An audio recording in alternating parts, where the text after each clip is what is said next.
Alors, qui c'est qui a répondu? Début des années 70, c'est toi. Parce que nous, Ben, on moi, était, oui. on Oui, alors, arrivait donc plus moi, tard. je suis arrivé en 72. Que je venais d'une autre région française.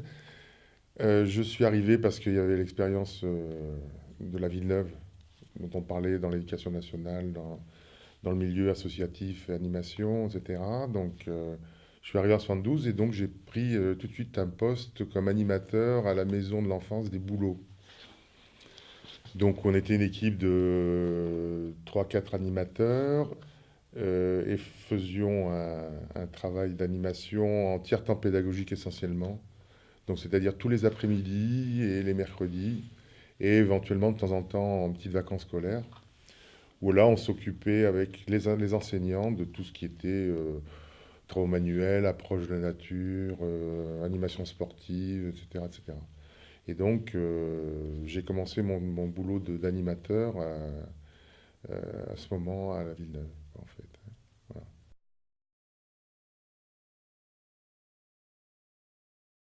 Alors, en utilisant l'audiovisuel, parce que donc, après des petites formations très très simples avec l'équipe qui commençait à se mettre en place ici, on avait libre accès à des magnétoscopes, enfin des gros engins là, qui est lourd à transporter, difficile de manipulation, surtout pour les enfants. Et après, avec cette petite formation, on pouvait filmer nos activités, que ce soit un tournoi de football ou que ce soit, par exemple, une activité d'éveil à l'extérieur, etc. Et ensuite, on faisait un petit montage très simple et dans le mois ou dans le trimestre, on diffusait ça aux parents d'élèves, puisqu'il y avait une très grosse participation aussi des parents aux activités. Donc les parents euh, participaient à toutes ces activités de tiers-temps de façon spontanée, volontaire. On faisait une réunion, par exemple, pour regarder les films. Bon, ben, s'il y avait 60 ou 80 enfants dans l'école, tous les parents étaient là, quoi, en fait, hein, et toutes origines, etc. Et tout le monde venait participer, discuter, etc. Et donc, on faisait une petite formation aussi avec les enfants sur l'audiovisuel. Et ça leur permettait bah, d'élaborer, de faire des petits journaux à diffuser, en fait. Et ensuite, par la suite, lorsque la vidéogazette s'est mise vraiment en place, bah, à ce moment-là, c'était diffusé sur le câble, quoi. Voilà. Et ça nous permettait aussi de justifier vis-à-vis du CESPAS, qui était l'organisme gestionnaire, coordinateur de les activités culturelles, de justifier de notre existence en tant qu'animateur, nous. De dire, bon voilà, l'utilité qu'on a et de faire comme... bon, il n'y avait pas de conseil d'administration, il n'y avait pas d'assemblée générale, mais ça permettait tous les ans de faire un petit topo, un petit bilan de toutes les activités de l'année. Voilà. Donc c'était très intéressant. Moi, ça a dû être fin des années 60, c'était avant 70. J'étais encore à l'école, j'étais encore au lycée, c'était un lycée d'imprimerie. Et j'avais pour professeur Honoré Paris qui m'avait évoqué la construction dans quelques années d'une future, euh, donc la future Villeneuve, et dans laquelle il y aurait un département audiovisuel. Et comme à l'époque j'étais très intéressé par tout ce qui était photographie d'abord et art graphique, me mettre sur les rangs, rencontrer les personnes chargées. Mais pour moi, ça me paraissait très très loin. Néanmoins, et la Villeneuve n'existait pas, c'était encore un terrain vague. Et j'ai suivi au fur et à mesure c'est les réunions préparatives et me suis euh, j'ai été adopté par Daniel Populus, qui était déjà chargé et déjà présent sur le terrain au moment même où commençaient les premiers coups de bulldozer. Et, et donc, oui, essuyer les plâtres ou essuyer le ciment, parce que c'était beaucoup de. Voilà, enfin, donc je suis arrivé en tant que défricher le terrain.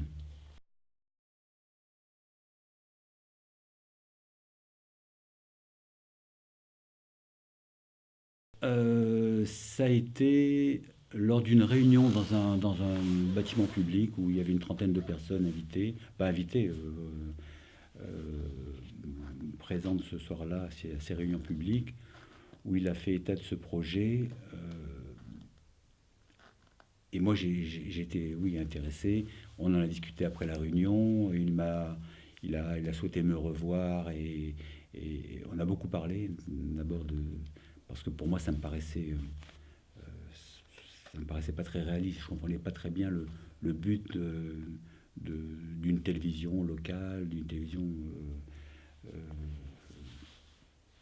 des appartements câblés. Enfin, je comprenais pas.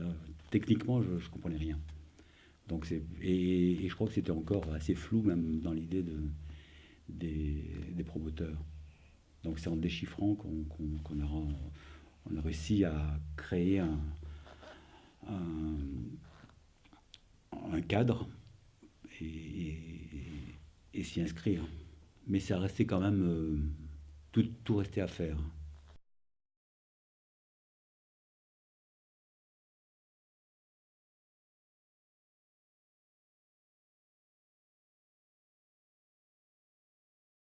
Ah, pour moi, ça correspondait à rien. C'est-à-dire qu'en effet, c'était un... je ne veux pas parler d'utopie, parce qu'on a toujours parlé d'utopie, et en fait, l'utopie n'existait pas à cette époque-là. C'était pas... C'est après, c'est aujourd'hui qu'on parle d'utopie, hein, quand on analyse 40 ans après ou 30 ans après comment ça a évolué, bien ou mal, peu importe. Mais pour moi, c'était un projet innovant. C'est surtout ça qui était intéressant. C'était quelque chose qui n'existait pas, donc aller vers ce qui était nouveau. Et puis à l'époque, c'est pour ça que le mot utopie n'existait pas vraiment, c'était dans l'air du temps. Donc c'était naturel, c'était normal. Aujourd'hui, ça paraît impensable quand on se balade, même dans la Villeneuve, dans les coursives de l'Arlequin, on comprend plus, quoi. Il y a eu un décalage. Il y a un décalage trop important. Même pour l'éducation des enfants, enfin, tout ça, à cette époque-là, c'était naturel. Oui, le mélange des populations, le mélange des genres était dans l'air du temps, était normal. Alors, je ne sais pas si c'est spécifique à Grenoble, qui était aussi une population particulière et un esprit particulier. Voilà, tout était permis, tout était possible.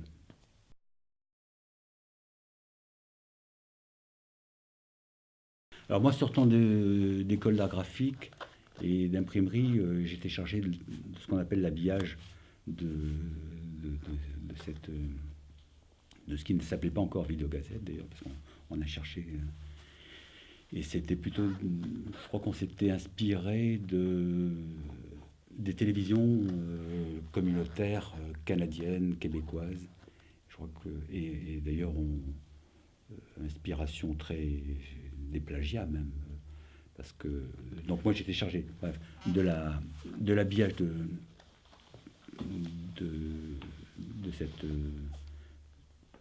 cette télévision en réalisant les logos, en concevant les affiches, les décors, les programmes télé, mais toujours dans l'optique de se dire on ne le fait pas seul, on le fait avec les habitants, et ce sont eux qui vont apprendre à imprimer l'affiche, qui vont apprendre à la concevoir, on va choisir les typographies, voilà.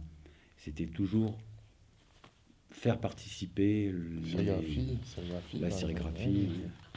Mais faire une affiche en sérigraphie, ça veut dire comment faire même son cadre, faire le cadre de l'écran. L'atelier menuiserie. L'écran, trouver des spots pour insoler la toile. Enfin bon, c'était un travail de malade, quoi. Eh bien, moi, j'étais stagiaire. Je suis venue dans le cadre d'une formation enseignement spécial d'expression et d'animation qui a été dirigée par Jean Delume à l'époque et qui était en fait les prémices de la maîtrise des sciences et techniques de la communication, dirigée après par Bernard Miège. Donc, dans le cadre de cette ESEA, je suis venue, je pense, quelques mois ici. J'ai pas l'impression d'avoir fait grand-chose, mais j'ai vécu comme dans une bulle. Il y avait beaucoup de réunions, beaucoup d'échanges, c'était très très riche, foisonnant. Beaucoup de gens qui venaient, qui s'exprimaient. J'apportais pas le café, je faisais pas le café, je travaillais sur des bandes son. Surtout, j'ai le souvenir de ça. Puis je suivais beaucoup Patrick.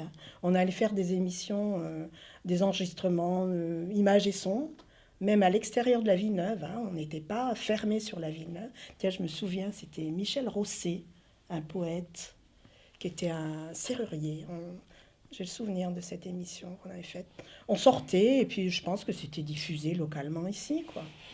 On avait fait Mais aussi, on avait été à la fête de l'Humanité, oui, faire des bandes son à la fête de l'Humanité, interviewer un peu justement sur les radios locales. Déjà, ça commençait un peu enfin les radios libres, ça commençait un peu à bouger. Donc, on a été interviewé là-bas. On a fait une émission là-dessus aussi, qu'on avait diffusée ici, ensuite en radio.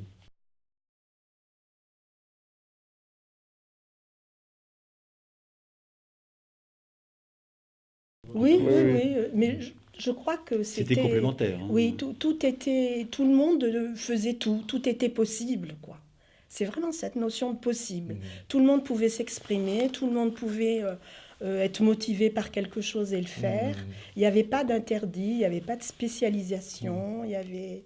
Mais moi, par exemple, j'ai fait 2 expos photos en utilisant le matériel. C'est pour ça que je parlais tout à l'heure du labo photo, du matériel ici, avec l'aide d'Honoré Paris. Deux grandes expositions qui ont été après diffusées, qui ont été exposées sur Sur Grand la Place. place. Une sur le Front Populaire et une autre sur la Résistance dans l'Isère, par exemple. Et ces expositions qui sont restées visibles, qui sont baladées un peu, ont été faites avec l'aide de Vidéogazette, qui n'était pas donc spécialisée uniquement en vidéo, quoi, en fait, qui ont été, Oui, l'esprit, c'était vraiment les outils de communication, l'échange et que les habitants s'approprient ces techniques d'expression. C'était ça l'idée. Et je crois que quand ils se rencontraient dans les coursives, ils ne devaient pas se voir de la même façon.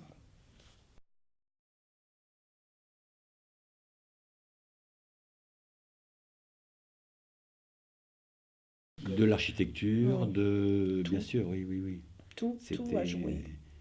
Et puis c'était le règne ou l'époque de la bidouille, hein. On Mm. s'interdisait rien, c'était tout et n'importe quoi, ça fonctionnait ou ça fonctionnait pas, c'était pas très important, mais en effet, il y avait ce mélange de population, euh, même parfois ça nous posait problème, mais c'est vrai que Daniel Populus était très actif sur ce, Mm.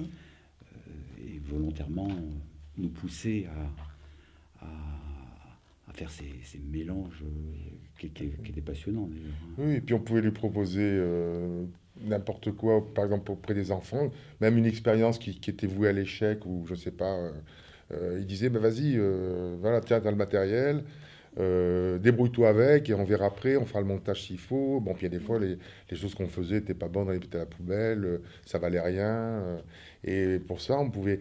Et je pense aussi qu'il y avait, ce qui était important aussi, c'était tout le côté enseignant, Mm. des enseignants qui travaillaient beaucoup, enfin qui comptaient pas leurs heures, hein. Ils n'étaient pas derrière leur. En plus, ça, l'enseignement était quand même aussi bidouillé, c'était un peu tout et n'importe quoi, mais bon, c'était très ouvert, les écoles étaient ouvertes.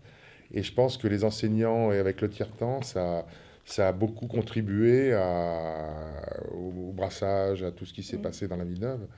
Et ils ont été la pierre angulaire. Après, ça c'est avec faute de moyens de l'éducation nationale, ça s'est un peu estompé, puisqu'il n'y avait plus d'animation, il n'y avait plus de tiers-temps pédagogique pratiquement, enfin, dans les années après, hein, moi je n'ai pas connu. Mais c'est vrai que les enseignants, on leur proposait quelque chose, le soir, ben, ils venaient, ils descendaient de leur coursive, parce qu'ils étaient tous en logement de fonction ici.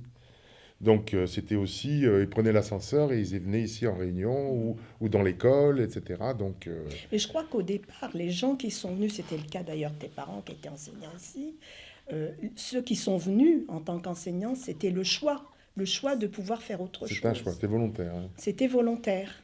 Ils ne sont pas venus là par hasard.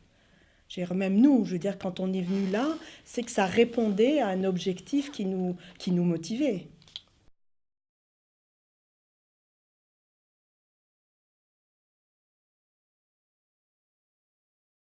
Non, moi j'ai habité le 90, peu de temps, hein.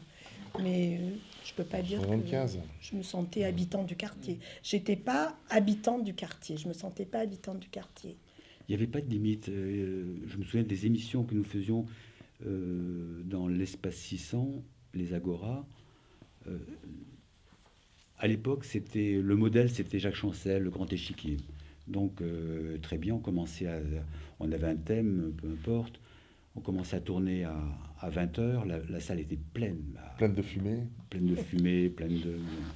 Je me souviens de Et ça. en régie, il y avait quasiment pas d'ordre dans les casques pour les cadreurs. Et on tournait jusqu'à point d'heure. Tant qu'il y avait encore quelqu'un dans la salle, on tournait à minuit. Il y avait encore du monde, donc en régie, ça tournait. Et on ne se donnait pas de limite de temps pour enregistrer une émission. Pour la montée, alors ça durait 4, 5, 6 heures. Monter 5-6 heures, c'était pas possible. Donc c'était rediffusé quasiment dans l'intégralité. Donc c'était chiant au possible, parce qu'il y avait très peu de moments qui étaient forts. Mais bon, c'était Vidéogazette. On tourne, il n'y a pas coupé.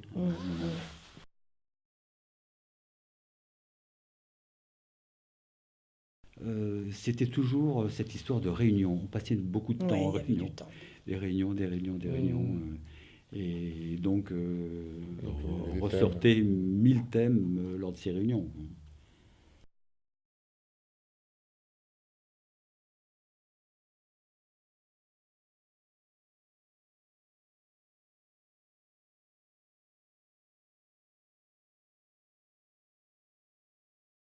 Ça s'est fait simplement aussi. Parfois, il suffisait que Madame Rodriguez veuille filmer sa recette Dakra. d'Accra et qu'on la diffuse pour que Ça fasse boule de neige. que Yasmina donne sa recette de cornes de gazelle, qu'on filme les cornes de gazelle, et ça se faisait ainsi naturellement. Il y avait des petites annonces aussi, de temps en temps. Je me souviens des réunions par montée, par exemple, ou dans les coursives, parce qu'à l'époque, il y avait les coursives où on pouvait se balader, et les gens faisaient ce qu'on appelle maintenant la fête des voisins. Et alors là-bas, c'était spontané, donc il y avait... La fête il y des a- voisins était ouverte, était quotidienne. C'était quotidien. Alors il y avait, au hebdomadaire d'ailleurs, disons au moins le week-end, et il y avait des annonces qui étaient passées aux vidéogazettes en disant venez tous aux 40, il y a le couscous de machin, ou il y a... etc. Donc, non, ça se passait un peu comme Il y avait ça aussi. multiculture, hein, Ouais. déjà, hein. Oui, puis les logements, tous les logements, les montées aussi, effectivement, tout le brassage de population existait réellement. C'est-à-dire qu'il y avait de l'accession, il y avait de l'accession à la propriété, il y avait des propriétaires et il y avait des locataires HLM. Donc dans la même montée, hein, avec les différences de niveau qui faisaient que les gens se retrouvaient sur le même palier. Et ça permettait aussi un brassage extraordinaire de multiculturel, hein.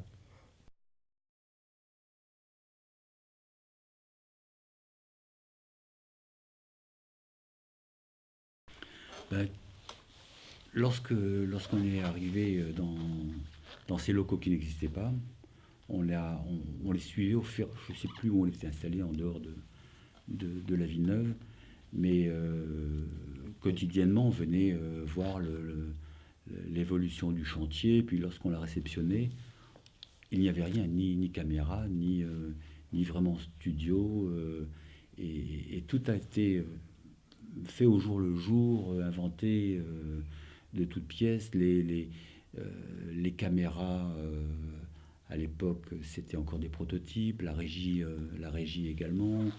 En, en montage bande vidéo, il fallait inventer des magnétoscopes qui soient compatibles. Enfin, euh, ça s'est vraiment fait au jour le jour, et petit à petit, on ne nous a pas livré un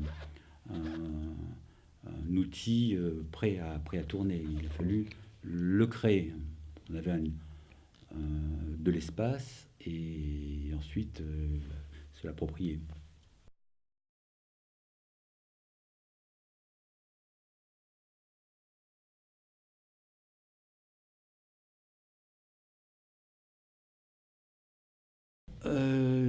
Toute liberté, oui, mais une fois de plus, en s'inspirant non, sans copier, mais en s'inspirant de ce qui se faisait avec succès au Québec, à Montréal notamment, qui était très actif. C'était une diffusion graphique très, très riche. C'était une diffusion de programmes, d'affiches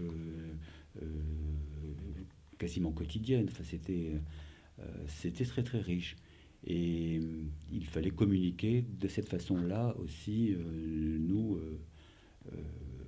on faisait donc nos affiches, on allait les coller le soir sur les panneaux autorisés. Voilà, tout était pris de A à Z, mais s'inspirer quand même même graphiquement, de ce qui se faisait à l'époque. On était assez marqués par ce graphisme qui était quand même novateur aussi, québécois.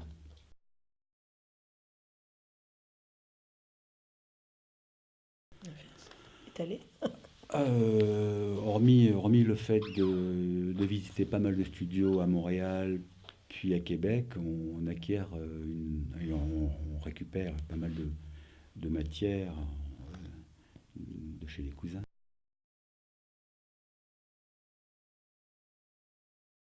Oui, on était invité deux par. fois, il y a eu une session de voyage.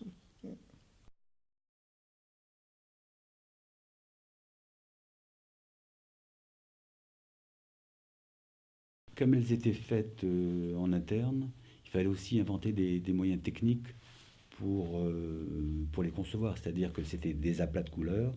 Donc, qui dit aplat dit ensuite trouver le moyen de les imprimer, c'était la sérigraphie. Essayer de venir à l'essentiel, puisque c'est un aplat couleur. Bon. Et puis, c'était aussi la fin des années pop art. Donc, on était dans cette mouvance. Donc, c'était. Là aussi, c'était quelque chose de naturel et un grand plaisir à imaginer.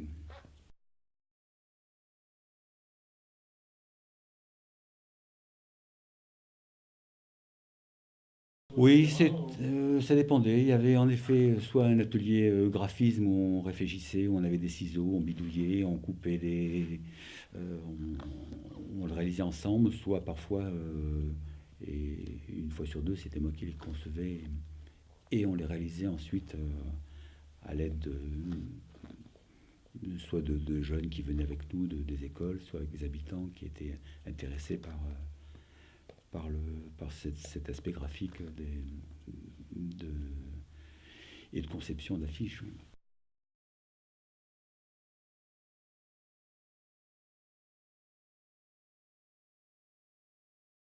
Moi non. J'ai pas. C'est toi qui l'as vraiment vécu à la fin de. Nous on était partis déjà. Bah, moi, oui, moi, en 76, j'étais parti, donc, pour prendre un poste dans l'agglo de Grenoble. Mais bon, non, la vidéogazette en tant que telle, non. Après, si je suis revenu, parce que j'ai fait d'autres expos photos, etc. Donc, je suis revenu, mais pour l'utilisation, j'allais dire, en tant que consommateur de l'atelier photo, quoi, en fait. Mais pas en tant que participant militant à l'expérience. Moi, je crois que j'étais épuisé.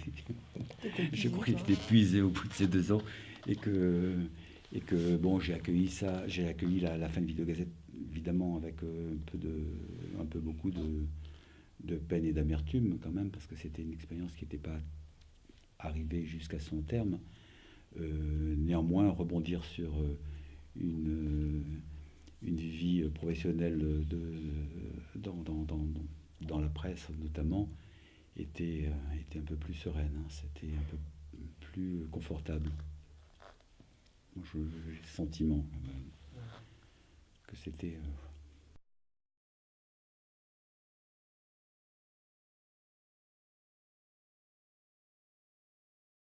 Non, non, je veux plus. Je veux plus parce que j'ai plus en mémoire.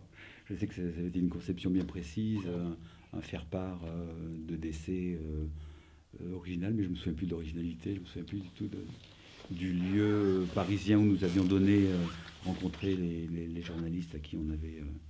Non, je ne me souviens plus.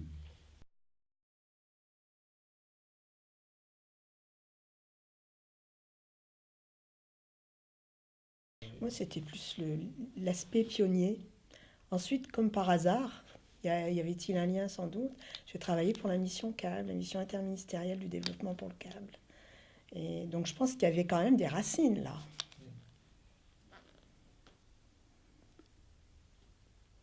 Pionnier plus que militant. C'était tellement naturel Oui, pour nous. c'était lié, je pense aussi. Mm. Je pense on était pionniers, mais militants pour être pionniers. Oui, puis Oui, peut-être. de mon côté, c'était l'éducation vraiment active, quoi, en fait. C'était...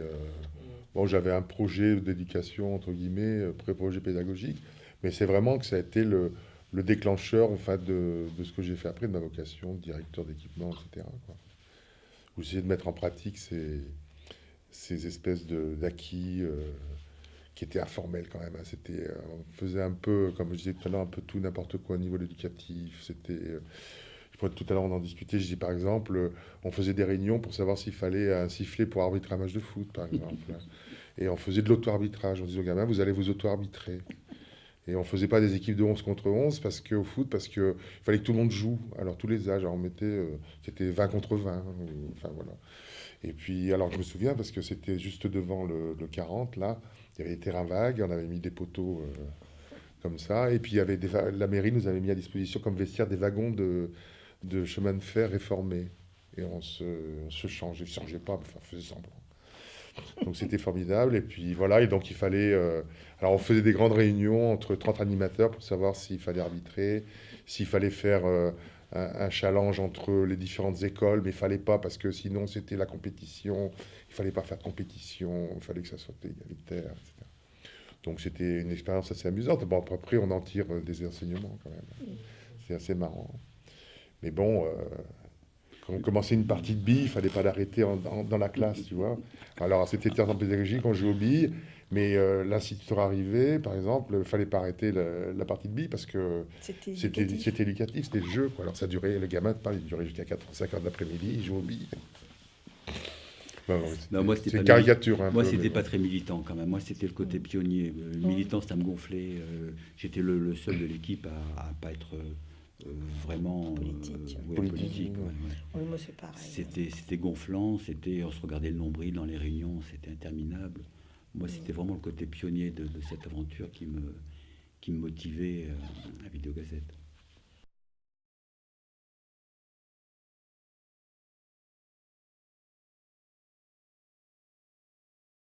L'après Vidéogazette, je suis resté. Alors, mon orientation professionnelle fut plus presse, où là j'ai intégré l'équipe d'information de la municipalité et pour m'occuper des journaux, des affiches, aussi de la communication de la ville de Grenoble. Ah oui, moi aussi finalement, pour Échirol, j'ai fait ça. Le journal municipal.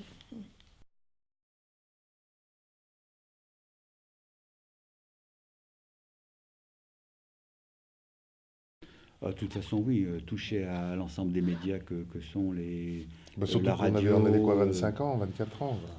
La radio, la télé, bien sûr, c'est riche, oui. D'autant qu'on a eu aussi pas mal d'autres formateurs. Je crois qu'il y a eu Michel Pollack qui est venu. Quel autre réalisateur, je ne sais plus, le nom m'échappe. Enfin bon. Oui, il y avait des gens d'extérieur. Des gens d'extérieur. Et Godard est intervenu un peu. Godard, pas trop, non.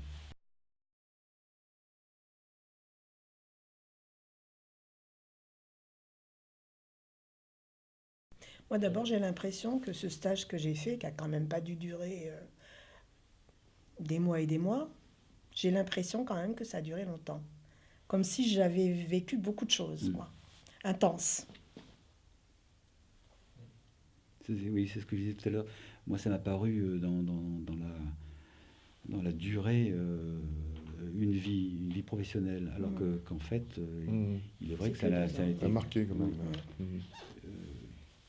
Mais ça n'était pas que professionnel aussi, c'était une ambiance entre les gens de Relationnel, oui. l'équipe qui était très forte. Je ne dis pas que c'était une vie communautaire, mais il y avait aussi un vieil esprit 68 qui encore laissait quelques traces. Tout à fait.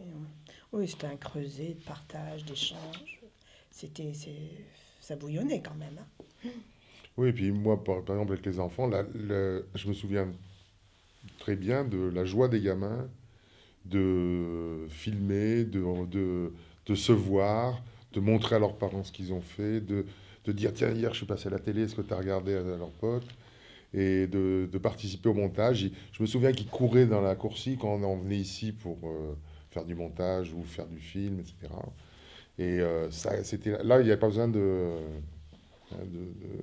signal de départ, hein. C'était et c'était vraiment la joie la joie de l'activité, quoi, en fait. Ils étaient pas, il n'y a pas de contrainte pour eux. Et C'est aussi, vrai que maintenant, c'est même la même chose avec les téléphones portables, peut-être, etc. Mais bon, c'est Non, vrai c'est qu'à pas l'époque, pareil. c'était vraiment. Il y avait cette activité-là, et il y avait aussi une autre activité, c'était le démontage de carburateurs de mobylettes. Ça, c'était avec les plus vieux. Ça, c'était aussi un truc qui les passionnait.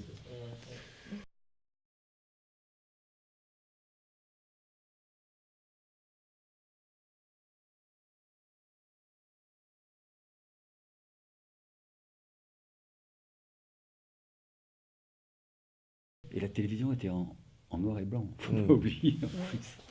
C'est que la couleur C'est vrai, n'existait oui, pas, hein. c'est vrai, Là, c'était avec du le noir et recul, on blanc. se dit, mais Ouais. c'est folie furieuse, quoi. Mm.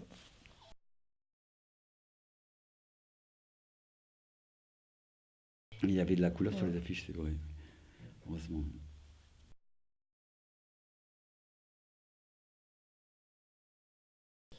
Moi, j'ai une petite pensée pour Guy Diard. Ouais. Ouais. Parce qu'il était d'une patience. Puis il était toujours là. Je ne sais pas quand est-ce qu'il dormait, ce garçon. Il était toujours là. Et il y en avait des problèmes techniques, hein. Ah bah, il y avait que ça, Il n'y avait que il y ça, avait que quoi. ça. C'est pas moi, je vois quelqu'un qui Et avait en effet son fer à souder en ah ouais, permanence. tout le temps, Il y tout le avait toujours temps. un câble qui Mm. était une Mm. caméra ouverte, il y avait toujours Une lampe qui a pété. Mm. Ça c'est C'était un aspect du groupe qui était très important, l'aspect technique. Parce que sans eux, bon, il y avait Jean Leclerc aussi, et il fallait qu'il soit là, quoi.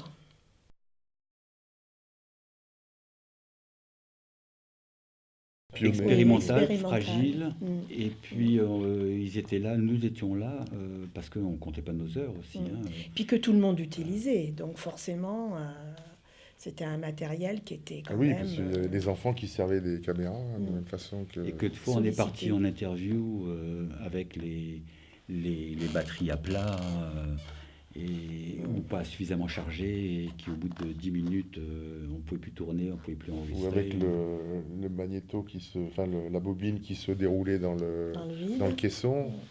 Alors après, c'était l'embryomini, là, pour démêler tout ça. Mais personne criait après qu'on arrivait avec le truc tout. Il n'y en avait pas un qui disait oh là là là. Donc, oh bon, bah écoute, débrouille-toi. Et puis. C'est vrai qu'il n'y avait pas de division des tâches. En tout cas, ça apparaissait pas comme ça. On était tous tributaires des uns des autres. Aujourd'hui, ça serait plus possible, ça, hein. Chacun a son. Et bon, moi, j'ai vu Jean Leclerc avec un casque sur la tête faire des choses. Et tout était imbriqué, quoi. On avait des relations en groupe qui étaient très, très, très complètes.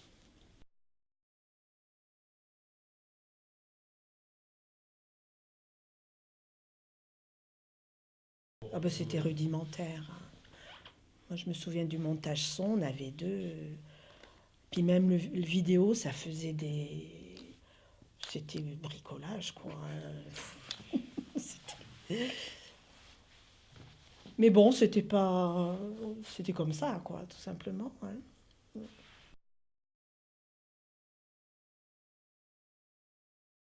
Ce qui est difficile, c'est justement remonter dans ses souvenirs. Ouais. Et c'est quand on parle. sortira de la Villeneuve qu'on dira ah, c'est ça dont il fallait parler, c'est ça qu'on a oublié. Ah, ça me revient.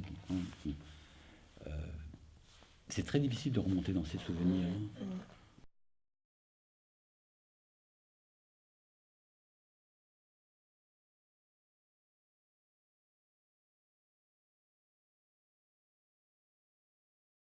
Il y a quelque chose qui existait à l'époque, qui n'existe plus aujourd'hui, c'est prendre le temps.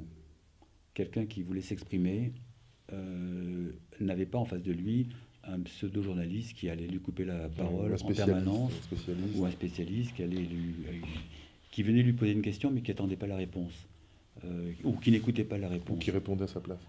Ça, c'était... Vidéogazette, on prenait le temps, on prenait trop de temps d'ailleurs, mais on prenait le temps d'écouter quelqu'un qui avait quelque chose à dire. Et ça, c'est quelque chose, c'est évidemment, ça n'existe plus aujourd'hui en audiovisuel.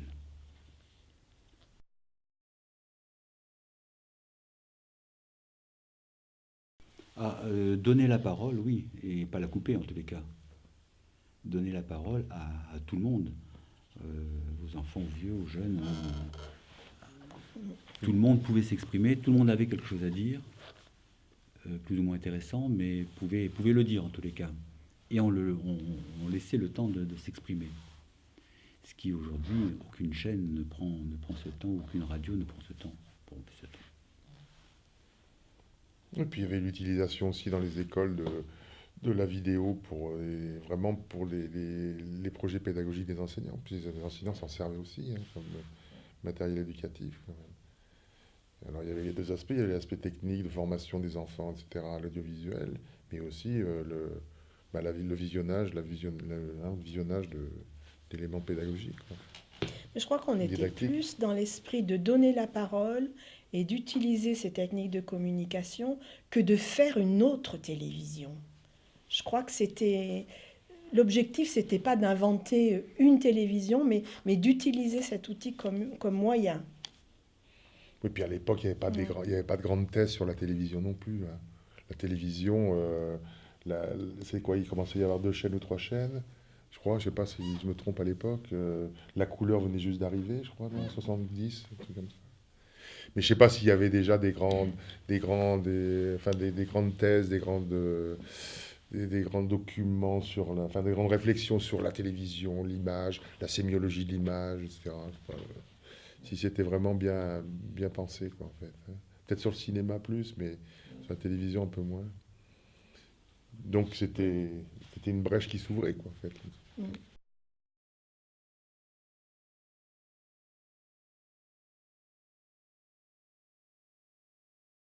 C'était pas tellement plus tard, parce que moi, après cette formation d'enseignement spécial d'expression et d'animation, j'ai fait la maîtrise. C'était la première promo. Donc c'était en 74-75. Oui, puisque moi j'ai fait la maîtrise en 75, moi, là, aussi, avec Miège. Donc c'était consécutif. Hein.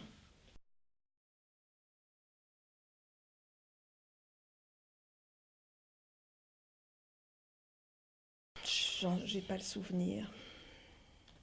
Parler de Vidéogazette? Du Vidéogazette, il le connaissait, bien sûr. Hein, non, moi je pense... Mais je ne sais pas s'ils avaient des liens avec Populus. Là, je pense qu'au niveau politique, il devait y avoir des fois des divergences. Là.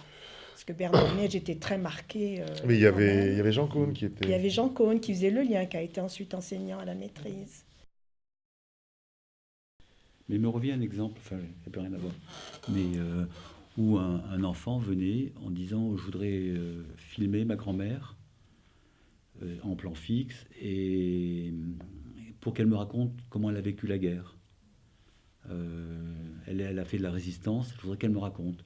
Et donc le gamin partait avec sa caméra et filmait sa grand-mère qui allait parler pendant le temps d'une bande de ses souvenirs de résistante. Ça, c'était Vidéogazette.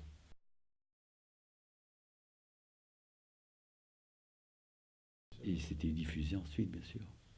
Et ça rebondissait avec d'autres témoignages qui également, d'autres papis, d'autres mamies avaient envie de donner aussi quelques exemples de ce qu'ils avaient vécu pendant la résistance dans le Vercors.